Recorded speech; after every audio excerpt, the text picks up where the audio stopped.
Have you ever been driving late at night on a road so dark and quiet that the trees seem to whisper secrets? In Manila, there's a place just like that. A place that taxi drivers speak of in hushed tones. Balete Drive. It's a long, narrow road in Quezon City, shadowed by ancient Balete trees. Their branches twist and reach like gnarled fingers, and locals say they sway even when the air is perfectly still. There's a rule for anyone brave enough or foolish enough to drive there past midnight. Whatever you do, don't look in your rearview mirror. But some people have to learn things the hard way. Meet Carlo. He was new to the taxi game, full of city grit and skepticism. Ghost stories were just that, stories. He worked the late shift, chasing fares when the city was supposed to be asleep. One sweltering night, around 1 in the morning, his headlights cut through the darkness and landed on a solitary figure, a woman standing by the roadside. She wore a long, flowing white dress, and her dark hair fell over her face like a curtain. As he pulled over, she slid into the back seat without a word. "San Po Teo?" Carlo asked, trying to sound friendly. A whisper, barely audible, answered, "Balete Drive, Po." Carlo nodded, a little uneasy, but a fare was a fare. He turned onto the infamous street. The air grew heavy, thick with the scent of damp earth and something else, something old. The gnarled Balete trees formed a tunnel over the road, blotting out the stars. It was unnervingly quiet. Halfway down the road, a flicker of movement caught his eye in the rearview mirror. He glanced up and his blood ran cold. The woman was suddenly sitting right behind him, so close he could almost feel her breath. But he hadn't heard a sound. No shuffle of fabric, no creak of the seat, nothing. His heart started hammering against his ribs. He stole another look at the mirror. In the reflection, her lips were curled into a faint, chilling smile. But when he dared to turn his head and look at her directly in the back seat, her face was blank, her expression completely empty. Just that curtain of dark hair. A wave of panic washed over him. He fumbled with the radio, cranking up the volume to drown out the suffocating silence and the frantic beating of his own heart. But instead of music, a wave of static crackled through the speakers, and within the static he could hear it faint whispers, words he couldn't quite make out, slithering into his ears.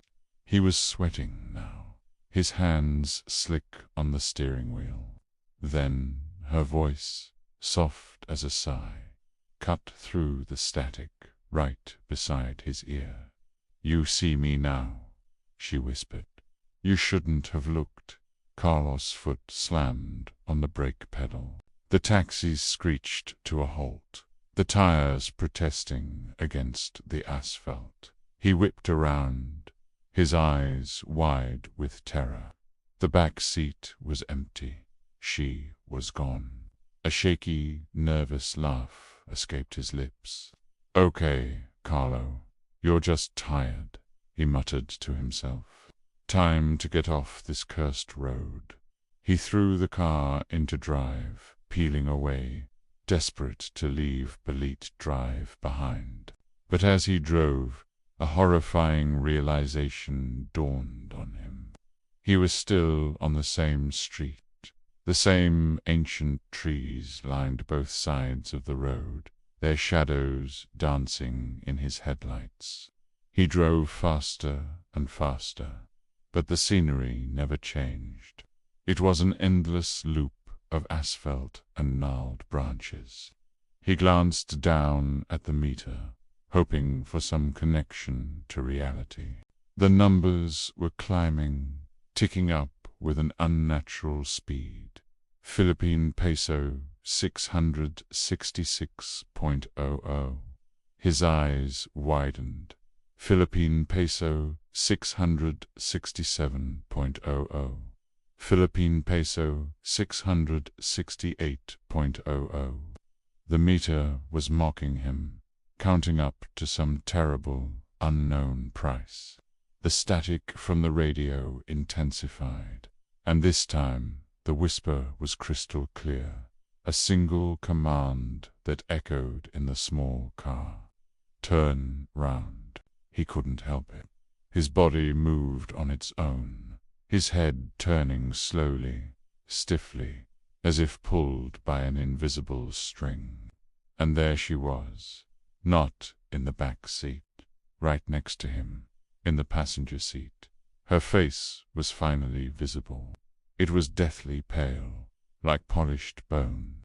Black blood dripped from her empty eye sockets, staining her white dress, bow, and her mouth. Her mouth was stretched into a smile so wide it was inhuman, a grotesque parody of joy. He was trapped, staring into the face of a nightmare. The next morning, the rising sun cast long shadows from the Balete trees. Police found Carlo's taxi. It was a mangled wreck wrapped around the thick trunk of one of the ancient trees. Carlo was still inside, his hands frozen on the steering wheel, his eyes wide open in a permanent state of terror.